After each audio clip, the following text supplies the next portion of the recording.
Hello and what is up guys, Jack here from Ezekiel Gaming HD, and this is the 11th episode of the top 10 series. So there are lots of other episodes you may have missed out on, so feel free to check them out in the series playlist, which should be linked on the screen there for you now. This episode is going to be the top 10 jumpers in FIFA 13 Ultimate Team, and the way I'm going to work this out will be to take their jumping stats and order them by their highest first, so that's quite obvious. If the jumping stats are equal for two players, I will next go by their overall rating. Obviously, if you want to find the best ball winners in the air, you'd need to take into consideration their height as well as their jumping, but that's not what this video is about. This video is about just their jumping stats.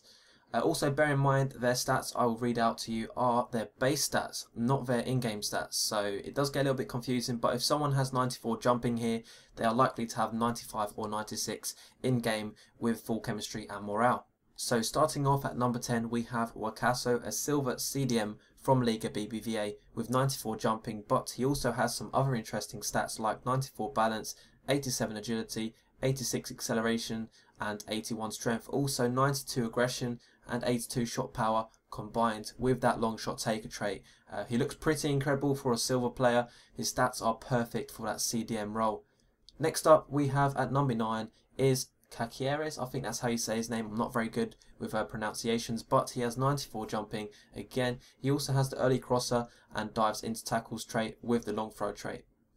Moving up to the number 8 spot we have Klose with 94 jumping again. He also has some other interesting high stats like 89 finishing and 91 heading and fairly good all round other stats. He also has the power header trait. Moving up to the number 7 spot we have the one and only Cristiano Ronaldo, who has 94 jumping, and you guys know he is overpowered in pretty much every other department, so there is no point reading out his other stats. I'll be here all day otherwise. Okay, moving into the number 6 spot is Aguirre, a silver striker from the Liga MX with 95 jumping. He also has 4-star skill and pretty much all-round average silver stats, so nothing outstanding, but for 300 coins he is definitely worth a look. Anyway, we are halfway now into the top 10. Moving up to the number 5 spot is Johnny Russel with 95 jumping. He's also a very fast player and has the power header and speed dribbler trait. Moving into the number 4 spot we have Varmaelen, again with 95 jumping. He is a good consistent defender in Ultimate Team. I wish I could say that for his real life performance, but he has the power header, long shot taker and dives into tackles trait. Moving into the number 3 spot we have Pazzini with 95 jumping and very high stats again, pretty similar to Klose's stats. In fact, he has 87 finishing and 89 heading combined with the power header and tries to beat defensive line trait.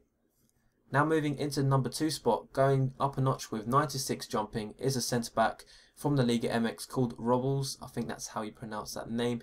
He also has 95 shot power combined with the long shot taker and driven free kicks trait. Now for the top jumper in FIFA 13 Ultimate Team we have Cahill with 96 jumping and other stats like 86 reactions, 87 aggression, 94 heading. He definitely deserves it. He seems like an absolute animal in the air. So that's been the top 10 jumpers in FIFA 13 Ultimate Team. If you'd like me to do another version, maybe a silver version or a completely different attribute, then let me know in the comments section below.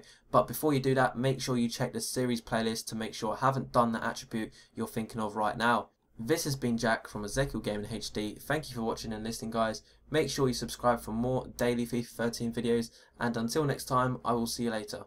Bye. Valdez also has the playmaker and flair traits. Now moving over to the right centre mid, I decided to go with someone a little bit more defensive minded to make up for the one less defender in this formation, because this team has a lot of width. It also needs someone quite strong and tall in the middle.